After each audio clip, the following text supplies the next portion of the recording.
padatanipun Endah S. Widya.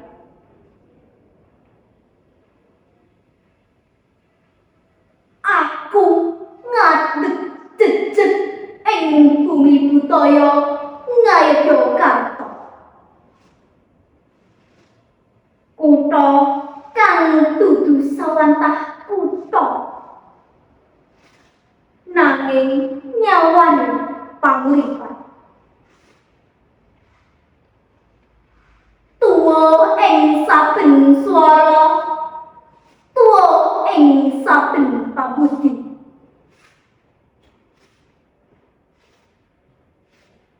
Keraton dudu mung wewangunan,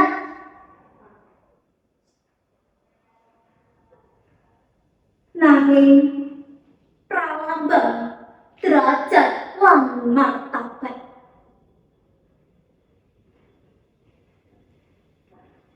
Batik dudu mung lembaran wastra, nanging jati diri bangsa. Gamelan dudu mung tetapuhan,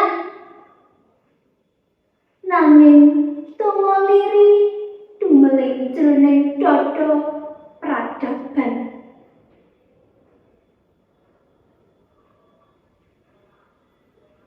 Lan aku, pelajar Indonesia, generasi kang nyekseni warisan kabudayan iki isih kula mawa tejo.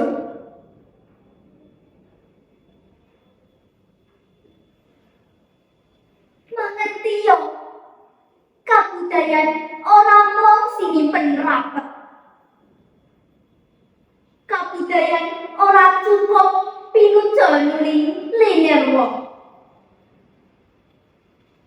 Kabudayan kudu jinaga, kabudayan kudu tinusa, kabudayan kudu dipepetri amrih ngrembaka.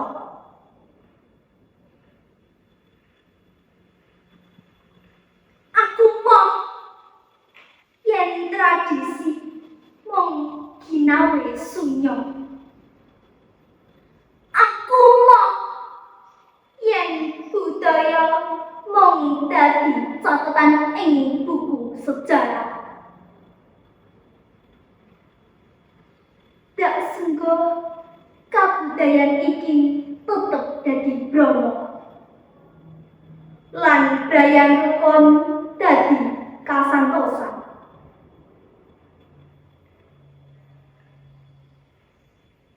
Kadya gamelan nora bakal endah yen tinabuh dhewean.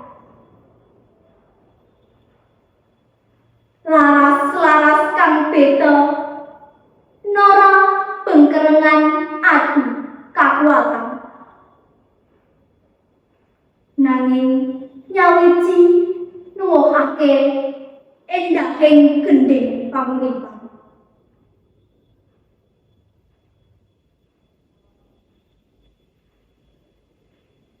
Kadya aku lan sira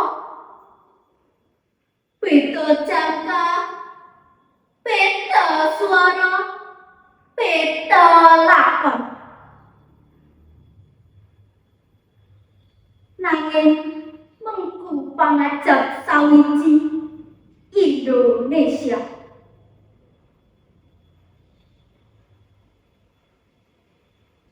Rukun dudu mung ukara. Rukun iku tumindak,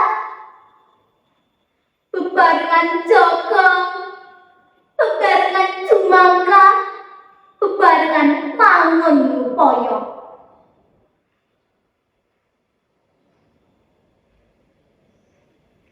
Ayo padha ngenang tradisi kanthi panemu anyar dumadi penik.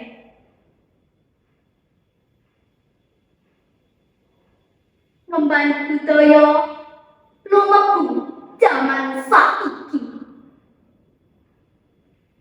Nambahi ngowahi